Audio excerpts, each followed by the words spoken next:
door. I know she was involved in a meeting for with the education committee at the Capitol. I guess it's a remote meeting now because she's here now. And I got May Flexer on the line. May Flexer, welcome to Let's Talk About It. Good afternoon, Dennis. Thrilled to be here with you. Yeah, it's great to have you. You're on that same meeting that Susan was in. And yes, we're both in the same meeting and trying to be unmuted and the right thing. Just goes to show you how busy the people in the legislature are. Friday evening when everybody is celebrating, and even when I was in the Army, hey, it's time to go home, time to go somewhere. Friday at 5 o'clock, but not right. The legislators. Busy, busy, busy. It's not an easy job, but it's very fulfilling, right? Yes, it is. It's very fulfilling, and it's a job where you can really make a difference in people's lives, and that's a pretty incredible thing to be able to say. Absolutely, and you certainly have done that. And you and Susan make a great team representing, well, in Susan's case, Windham, but you represent a bunch of towns because you're a senator. Yes, that's true. 8 towns in total. You want to name them, or am I putting you on Sure. the spot? No, I got it memorized. I know you can do it. I represent Windham, Mansfield, Scotland, Canterbury, Brooklyn, Killingly, Putnam, and Thompson. Fantastic. Okay, so I guess there's been a new decennial census, and there's going to be a little change in your district, District 29, come next fall, right? Next January. Yes, next January, the district will have 9 towns, and it will include the town of Pomfret as well. Right. Okay, well, as long as it still includes Windham, we're happy. Yes, it thankfully does still include Windham, all of Windham. Yeah. And excuse me, Dennis, for just 1 second while I cast my vote. Okay, go for it. You're voting. Yeah. All right, I'm Dennis O'Brien, and I'm here with. I got 2 legislators with me. Both of them are in a meeting at the Capitol. It's an education committee meeting. To me, that's the most important. Well, certainly one of the most important substantive committees in the legislature. Education is one of the most important things government does. I think it is the most important. Oh, you're back. I am back. Thank you for understanding, and I agree, and that's why Representative Johnson and I both choose to serve on the committee. And what you're hearing right now is, one of the weird things we've learned is throughout the pandemic is how you can really master doing multiple things at the same time. Yeah, multitasking. Yeah, I've been doing it for a long time myself, but not in the same way you're doing it. And I don't know if I could handle it, but maybe. Anyway, I'm glad that we have you, Senator May Flexer, and Representative Johnson down there taking care of business for the town of Windham. So, it's a little history. I think you were both elected to the legislature first time in, I believe, 2008. Yes. And you served 3 terms representing Plainfield and Killingly in the House. That's right. And I represented Sterling for a time too. Oh, yeah, it's Sterling too. Okay, that's right there. And that's the 54th district? 44th. 44th. Okay. All right. Yeah, right. That would be 44. I got 54 as. All right. Never mind. I'm not gonna. I think I know, but I'm not gonna be wrong. I was already wrong once. Okay. So, and then you, when Don Williams retired from the Senate, you took his position in an election. I was very lucky to be elected in 2014. Right. Okay. So. You have a long reputation and well-deserved reputation for standing up for the rights and the health of people, for the people who are needy in many different ways, financially, people who need to be protected from abuse, all kinds of real good things to do for you, for the people. Thank you. I appreciate that. Well, I followed your career for a long time. You have been, I've known you for a long time, and you've been representing me in particular for 8 years now? This is the 8th year. This is your 8th year. This is my 7th year, 8th year. I'm not sure. I think so. time has, become a blur in the last It's got to 2 years. be an in even particular, number. Dennis, Yeah, so. because there's another I election. guess I've completed 7 years. I've been privileged to serve as senator. Yeah. Yeah. Okay. All right. And I know there's an election coming up in November, but we're not going to talk about that because we have more important business to talk about, and that is what you're doing right now. And Susan Johnson is on the line. Hi there. Hi, May. We're all in the same meeting. So, did you Yes, vote? welcome, Representative. Glad to hear your voice. Yeah, good to hear your voice too. This is a first for me, voting on the radio. Well, that's right. You voted on television, so Yeah. or on. Yeah, it is. It's on the computer.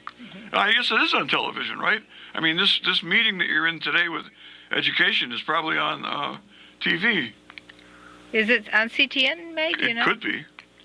I'm sure it is. It's on YouTube, that's for sure. Yeah. All of our meetings now, since we've switched to operating remotely, are all broadcast on YouTube. And, I feel pretty strongly that the new way we're doing committee meetings and public hearings in particular that really came about because of the pandemic and wanting the legislature to continue to function, but be able to do so while maintaining people's health and safety, and the transfer of these meetings to being via Zoom. I think it's been wonderful for democracy.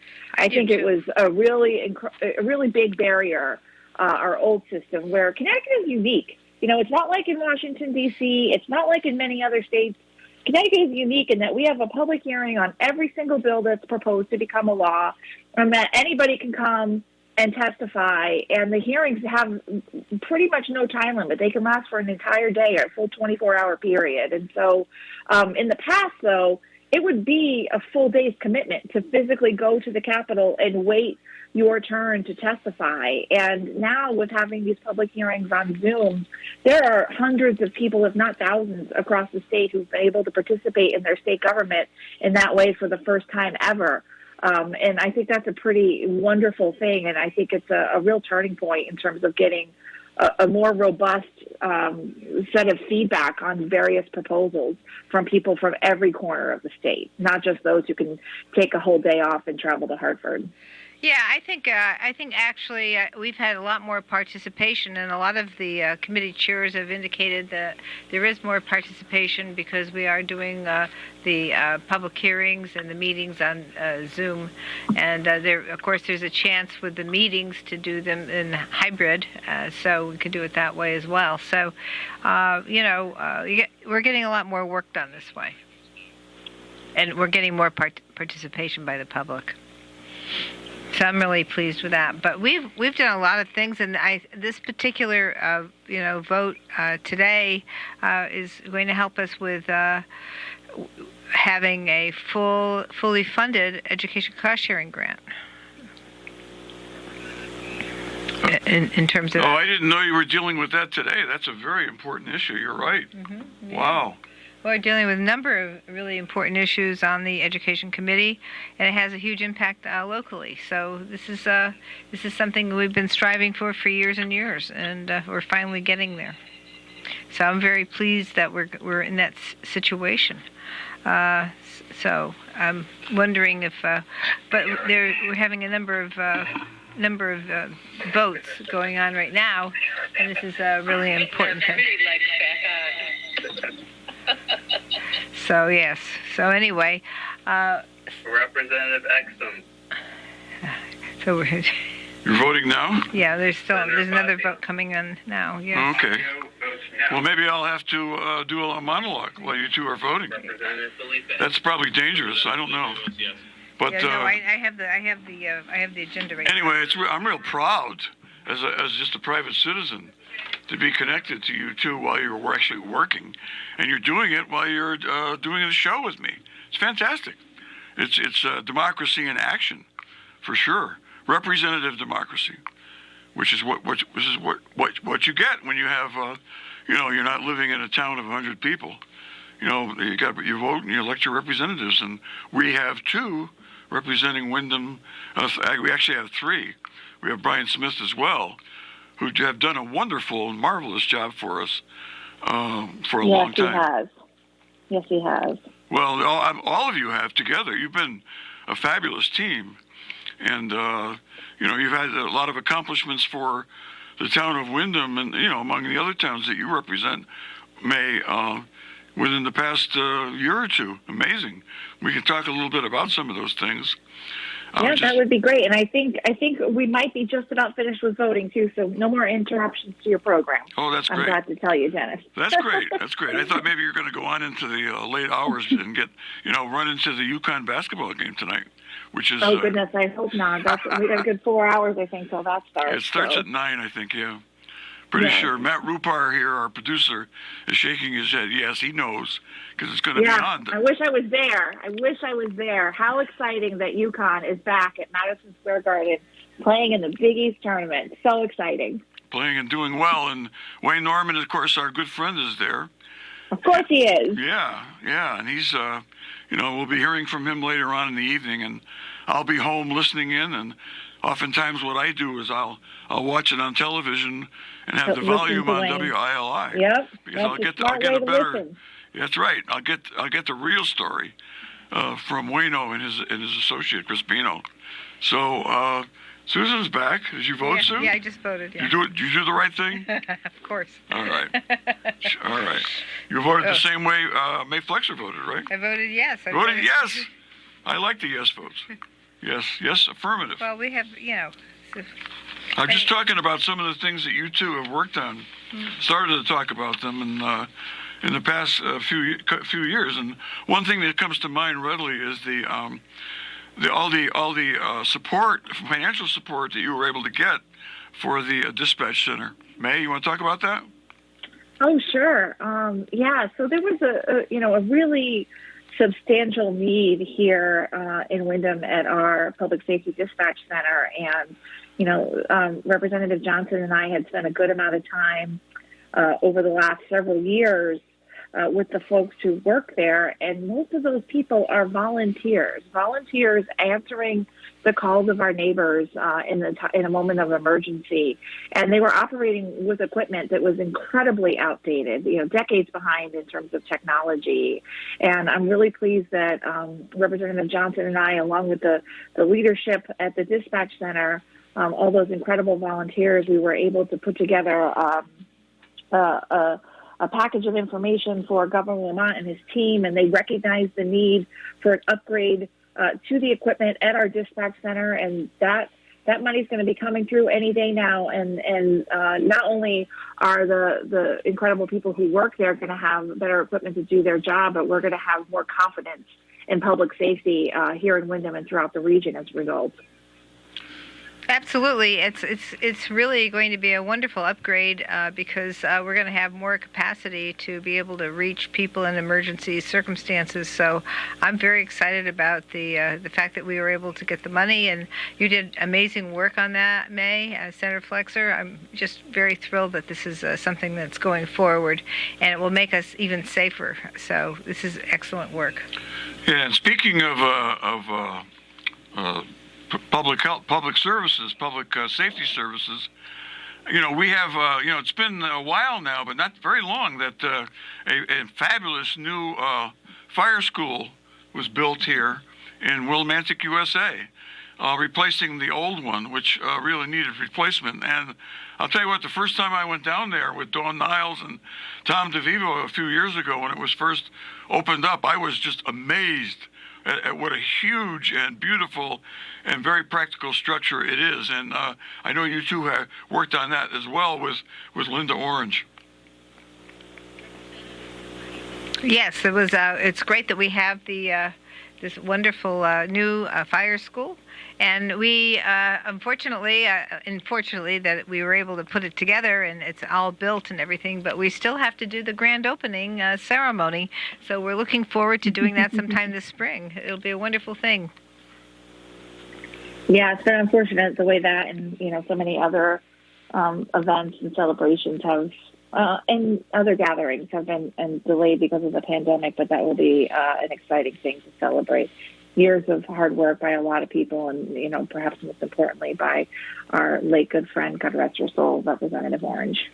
Yes, no, she worked very well and very hard on so many of the public safety issues, and so she did a wonderful work. And but I just have to say how pleased I am that we have the fire school, and it's an amazing facility. It just really is great. Yeah, it's guaranteed to help the tremendous volunteers and the regular firefighters, the professional firefighters, who are the paid firefighters. They're all professionals, but it gives them a better chance to be even more proficient than they already were, and to get better training. And this, I guess, this covers most of the eastern part of the state, from here to the Rhode Island border. Well, that's right. Yes, it does. Yeah. So it covers a lot of your district beyond Windham and Mansfield, May. Is that correct? Absolutely, yeah, absolutely. It's the training facility for dozens of volunteer fire departments in eastern Connecticut, in northeastern Connecticut, and across eastern Connecticut. Yeah, that's right. We're the only fire school in all of eastern Connecticut, both north and southeastern Connecticut. Yeah, talking about the dispatch center funding that you two got with help, but you've spearheaded it for sure. Made me think about the fire school, and for a while I thought it was in the distant past, but not really, because as May pointed out, we couldn't do the grand opening because of COVID, and COVID's been around for like 2 years. Right. So it's not that long ago that that facility was open. So we're really doing well here in terms of public safety and improvements in public safety, and a lot of it has to do. We also have to thank our tremendous public safety people, the fire departments and police departments, and they do such a wonderful job. Yes, they do. We're really lucky in this community for the incredible public servants we have that do that work. That's right. Whenever I think about, people talk about taxes and say, well, our taxes is money well spent. We have tremendous amount of services that we get from local government. I learned a lot more about it when I sat on the town council for 6 years, and also the taxing district board, and I came to even, a greater recognition of the good fortune we have to have so many wonderful people in the public safety realm. Absolutely. We're very lucky, and we're very lucky to have such good people doing that work. We also we're very lucky to be able to have the walkway funded, $500,000 funded for the downtown walkway by the river, Whitewater Park.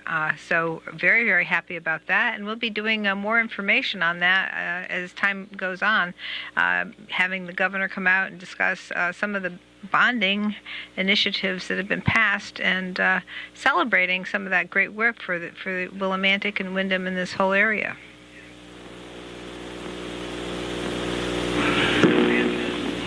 Well, some of the other things that have been happening. I mean, obviously we have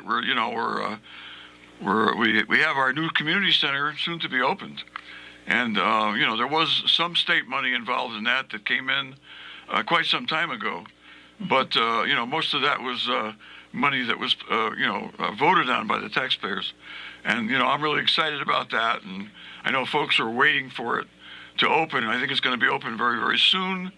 And, I'll tell you what, it's going to be well worth the wait. It's going to be a great place.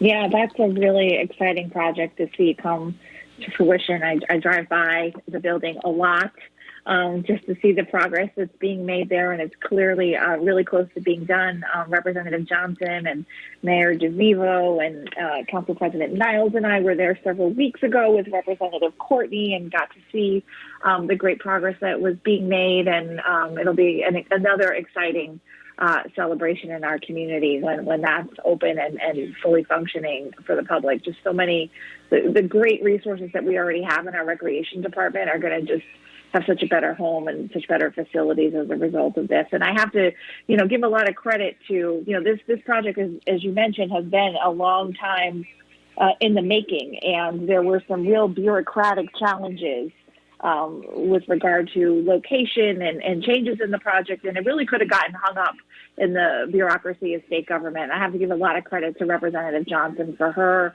tenaciousness and her incredible leadership in navigating both the dialogue here in this community and also the bureaucracy at the state level to transition that project to what it is today and to making it the reality we see right there at Jilson Square. It's incredible. That's a very good point, May, because when I first went back on the council 6 years ago, that project was supposed to be located somewhere else, down at the I don't know. Access Agency. The Access Agency right. property down in the western part of the city off of Main Street. And, we were working on that for a while, and then that property was sold. And I remember when Greg Haddad called me to tell me that he was the president of the Access Board, he called and told me that, well, I'm sorry to say that the community center is not going to be there because this property's just been sold. He said, but there is a silver lining because it's very, very good for the town to have that property privately owned, and it's been a real good development for the town. And it was also good that we moved it to a better place, a bigger location, a separate building, and Susan actually had to, and you had to make sure that happened because originally the funding from the state was designated for that other site, and it had to be moved. The legislature had to approve it to go to the new site. Isn't that correct? That's right.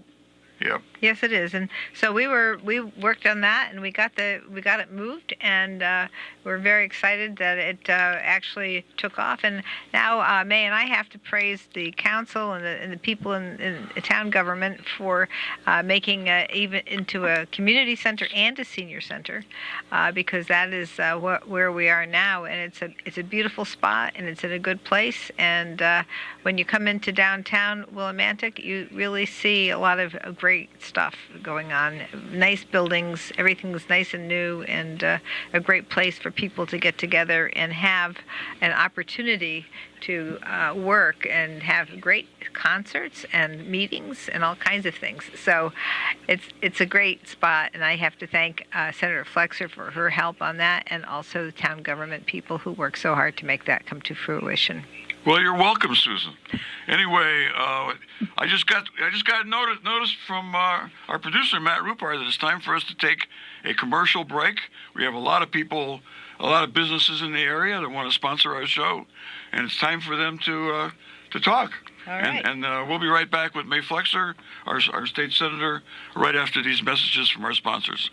With me, State Representative Susan Johnson, and we are lucky today. We have a very special guest, State Senator May Flexer.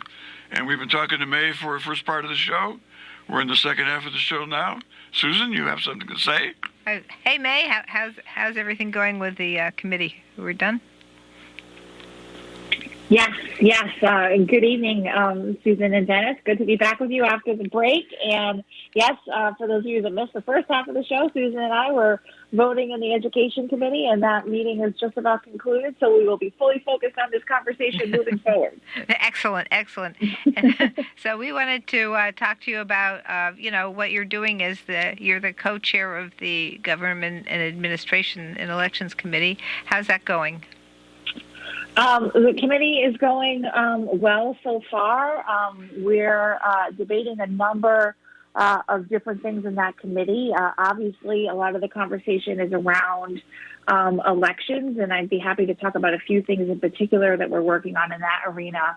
And we're also, looking at a lot of the areas that our committee governs that often gets a little less attention with regard to the administration of state government, and looking at finally having a strong contracting standards board. I think the moment is ripe right now. It's been 15 years that the contracting standards board that was put in place after the Rowland scandals, it was put in place in 2007, and it's really never been fully staffed and fully functioning, despite the fact that legislatures for those 15 years have really believed in the role of the Contracting Standards Board to give the people of Connecticut some real faith in how contracts are administered in the state of Connecticut.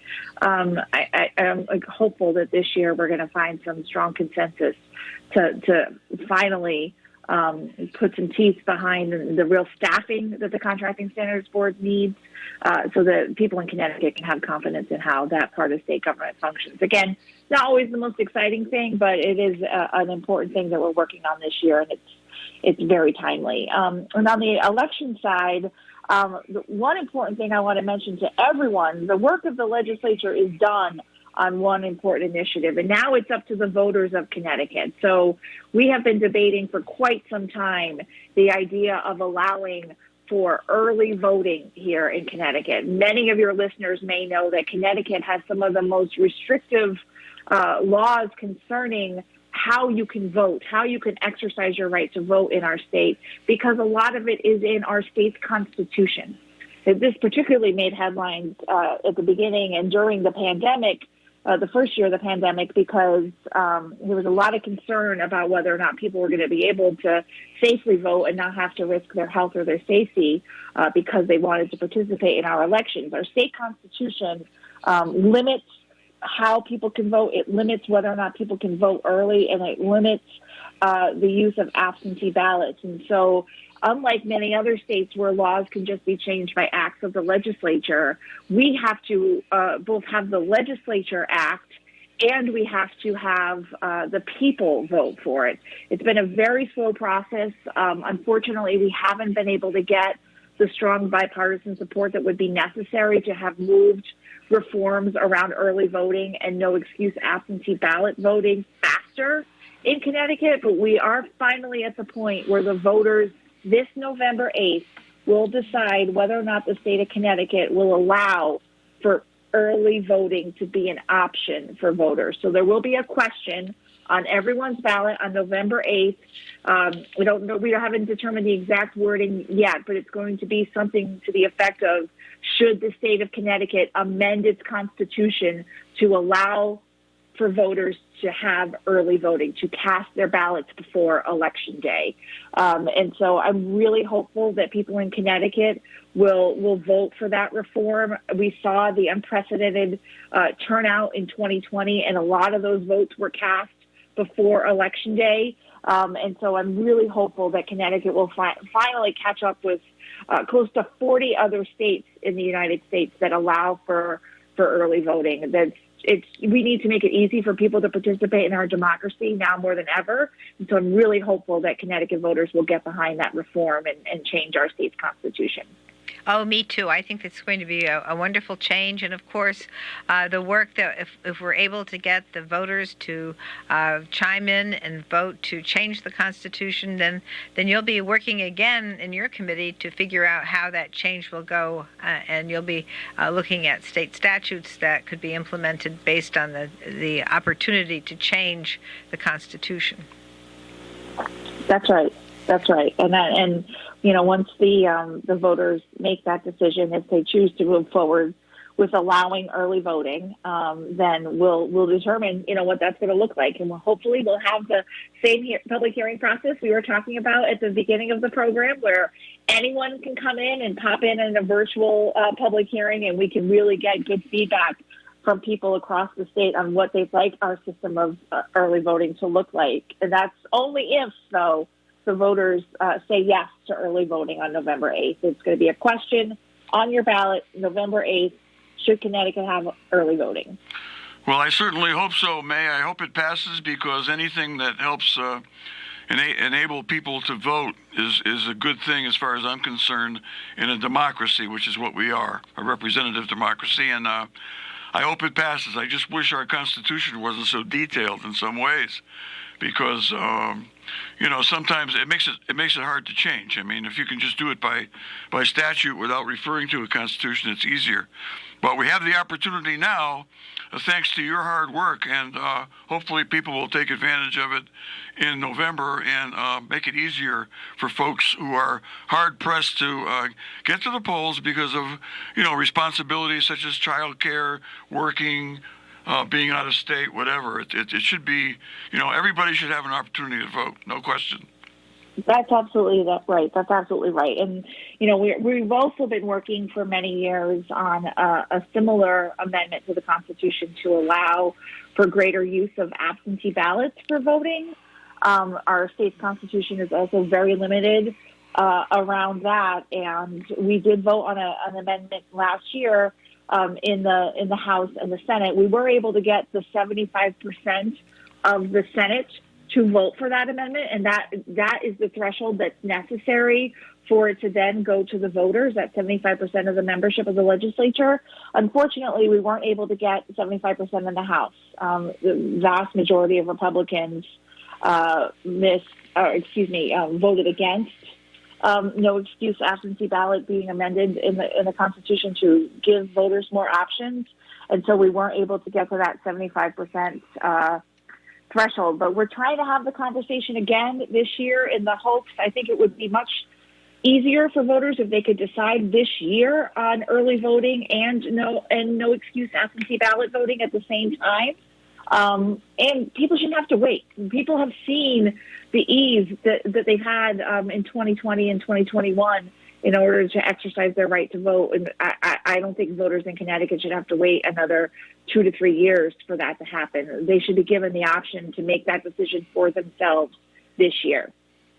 Yeah, that was one of the few upsides I can think of the COVID. It did teach us some lessons and, how we can do things. So we had some practical experience with early voting and with absentee voting without cause. Well, and it worked out very good. We got higher turnouts, and it was just very, very effective. Well, there actually was the cause. The cause was the pandemic, and I get that. There was a cause. So, I mean, once the pandemic no longer exists, then there's no longer the cause to be concerned about illness, and that was how we got to do the early voting. Yeah, but nobody had to check a box on the form that said pandemic, right? They just were able to vote early, or by absentee. Well, no, there was a box actually. on the really? application.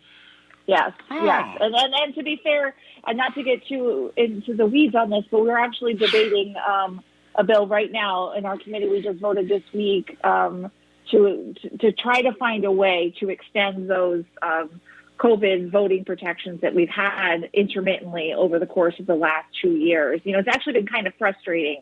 The legislature has acted to ensure that people could vote safely, that their concern with regard to the pandemic wouldn't be something that would limit their ability to vote, and they could use an absentee ballot most of the time in 2020 and most of the time in 2021. But there's been gaps in that, unfortunately. And so there have been several special elections that have taken place where some voters did not have the ability to vote by absentee ballot, even though we were in the midst of the winter surges that we've seen in the pandemic, both in 2021 and this year in 2022. And so we're working really hard to try to come up with a bipartisan compromise that we will vote on next week in the legislature to try to ensure that, look, I know there's a lot of things right now and a lot of choices that people are making where there's a hope that the pandemic is subsiding. But some people still have to live to protect their family members, people who are have health conditions that make them especially vulnerable to the pandemic, people who have children under the age of 5. None of those things should be a reason that someone has to choose between keeping their family healthy and safe and exercising their right to vote this year. And so while there's a lot of choices that government has made that reflect the notion that the pandemic is over, the pandemic is not over for some people, and voting should be something that continues to be accessible to anyone that still has health and safety concerns related to the pandemic. And I'm hopeful that this week we're going to take action on that and that we're going to do that in a bipartisan way. Excellent. That is such excellent work, and it's really wonderful that you're getting that done and getting that out there. That is really a perfect way to make sure people are safe and that they can exercise their rights to vote in this democracy that we have. So, wonderful work. That's difficult to do. Very difficult. Yeah, it's been a little bit challenging. I mean, sometimes the debate has been a little frustrating. People will say things, well, look at all those people at the Super Bowl, or look at all those people going out to eat. And here's the thing, going out to eat, going to the Super Bowl, those are choices, but they're not right. That's correct. It's not your right to go to the Super Bowl. Exactly. Right? I mean, obviously you have a right to free assembly, and that's a whole different thing. But having a system that does not protect someone's health and safety to exercise I would argue, the most important right we have, which is the right to participate in our democracy, just wouldn't be right. And so I'm really grateful that, like I said, this week we had some good conversations with our Republican counterparts leading the Government Administration Elections Committee, and I'm hopeful that next week you'll see the House and the Senate vote for something that will continue to allow people options. Oh, me too, and I'm looking forward to that vote very much so. That's great, very, very much so. That's wonderful. Well, I'm looking forward to that as well. I mean, I'm very much concerned about COVID. I don't think, it may be over, and I hope it is, but we don't know for sure. And you're right, May. There's always people that need protection, and and I'm one of them because I'm a senior citizen. And you mentioned some groups of people that do need protection, and there's lots of us. And I don't think you can't learn about COVID from reading Facebook, and there's a lot more to it, and there's an awful lot that we don't know, an awful lot the scientists don't know. But I think that what you're doing in that committee, that Government Administration and Elections Committee, to better ensure that folks are able to vote no matter what, is so laudable. And I really hope you're right that you will get bipartisan support for this piece of legislation. I hope so too. And you know what? If you don't mind, since you mentioned Facebook, which is not my favorite thing, I do just want to mention just another piece of legislation that the Senate Democratic Caucus is working on and leading on this year with as it relates to privacy. I think that a lot of people in the last couple of years are really starting to get a better sense of this, but it is kind of shocking how unregulated social media and the tech industry is in general.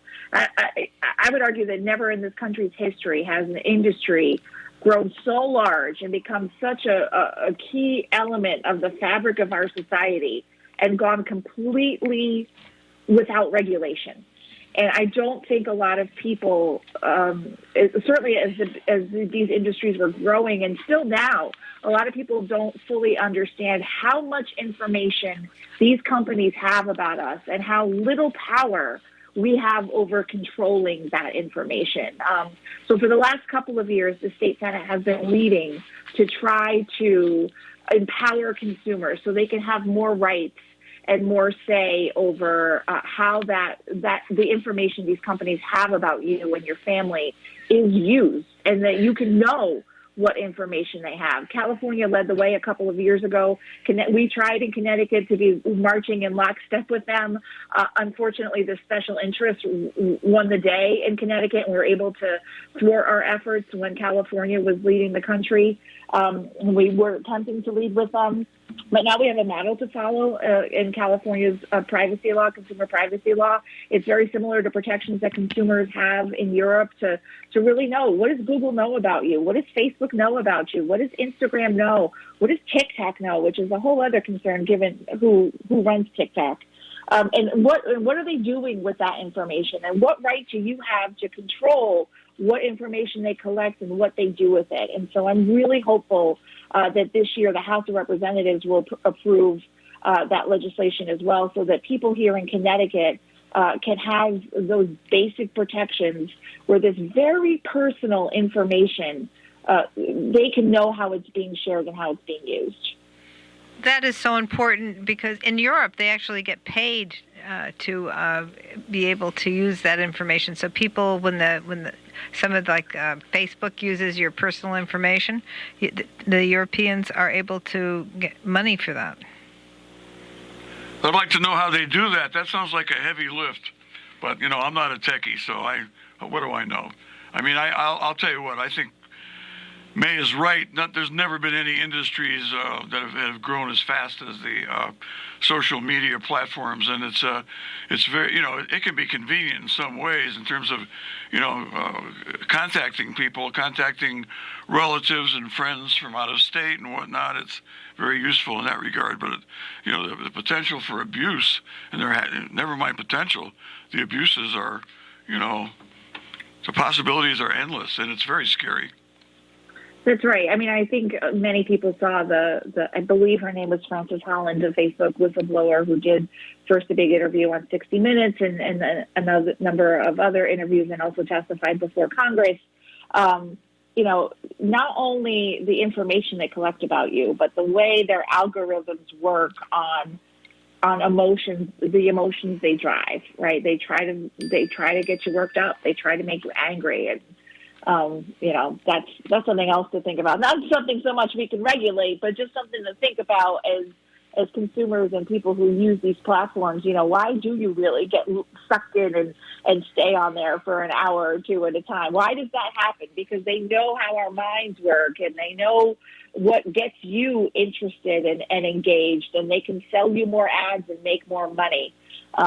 So anyway, I think it's really important that at the very least as a user on those platforms, you know what they know about you. Well, it's an attractive nuisance, and it's going to be a real difficult thing to, get under control, I think, in the future. And I'm glad there are folks out there like you that are willing to take that on, and with the help of people that have all kinds of technical know-how, because you're going to need that. And that's a noble cause, May, and I'm really glad you're on it.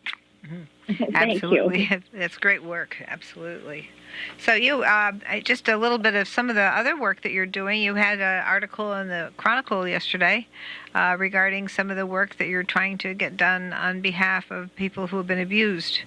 And I thought you might want to just spend a minute or two on that. Yeah. In my time in the legislature, I've been really lucky to work diligently on issues around sexual violence and domestic violence. And, we're working on a big bill in the Judiciary Committee, which I serve as the vice chair of that committee, around domestic violence and sexual harassment this year. But unfortunately, and I think that article that was originally published in the Day of New London, that was in the Chronicle yesterday, detailed that my effort, along with some other legislators and some very brave survivors of child sexual abuse, unfortunately will not be seeing a proposal move forward again this year. We've been trying for 4 years now to change the statute of limitations, which is the period of time when people can go to court and put forward a lawsuit to seek relief, as you attorneys would say. Unfortunately, in Connecticut, unlike several other states, there's a cap on how long after abuse has occurred that you can go to court. And so that means that many people who are victims of sexual abuse as children cannot sue both the individuals who perpetrated that abuse and the organizations that built systems that perpetuated that abuse and made excuses for that abuse and set up systems that passed abusers around from one piece of their organization to the next. And it's incredibly frustrating that these very brave people who have stepped forward to advocate for this change in the law on behalf of themselves as survivors, but on behalf of the thousands of other people in our state who have been victims of child sexual abuse, that we've been unable to move forward. And I'll be real blunt about it. In my opinion, and based on my experience advocating for this for the last 4 years, it is largely special interests that won't come forward. They won't say in a public hearing, like we were just talking about earlier in the program. They won't come forward in a public hearing and explain why the law shouldn't be changed. They work quietly behind the scenes and won't even allow this idea to have a public hearing. In 4 years, we've only once been successful at allowing this to even have a public hearing and have people come forward and say whether this is a good idea or a bad idea. We have a task force that met, that survivors were a part of. Brave people told their stories and testified. Not one person came forward and said they were opposed to this change in the law, and yet we've still been unable to move forward on it. I just think it's wrong that the state of Connecticut is not standing with victims of child sexual abuse like so many other states have. And it's, one of the more frustrating things about being a legislator is sometimes you just can't get past the people who want to block progress. Well, I can't thank you enough for that, and that is really, really good. We should do a whole show on this. So we are winding down to the last moment, and I just got the signal that this is the end of the show. So I'm going to have you back, Senator Flexer. I hope you do come back. Well, I would be happy to come back anytime. It's always great to be on Let's Talk About It. All right. We'd love to have you here, I too. love that. I love that. Yes. So you have a wonderful week, and we will be right back next week with another show on Let's Talk About It.